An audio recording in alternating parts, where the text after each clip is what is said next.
Hi అండి, అందరూ ఎలా ఉన్నారు? బాగున్నారా? ఈరోజు మనం రాగుల్లో ఉండే పోషకాలన్నీ మనకు వచ్చే విధంగా రాగి జావా ఎలా చేసుకోవాలో ఈ వీడియోలో చూసేద్దామండి. ఈ సమ్మర్లో టిఫిన్కి బదులు ఇలా రాగి జావా చేసి పెట్టండి. హెల్త్కి చాలా మంచిది, చలవ కూడా చేస్తుంది.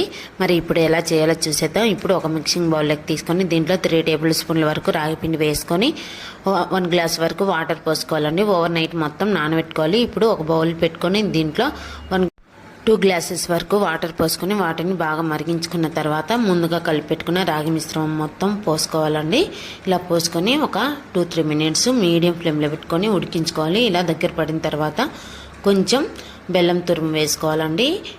అదేవిధంగా 1 గ్లాస్ వరకు పాలు పోసుకొని ఒక పొంగు వచ్చేంత వరకు ఉడికించుకోవాలి. ఇలా ఉడికిపోయిన తర్వాత మనం గ్లాసులలో పోసుకొని పైన కొంచెం జీడిపప్పు, బాదం పప్పు పలుకులు వేసుకోవాలండి. అంతేనండి, ఎంతో టేస్టీగా ఉండే రాగి జావా రెడీ అయిపోయింది.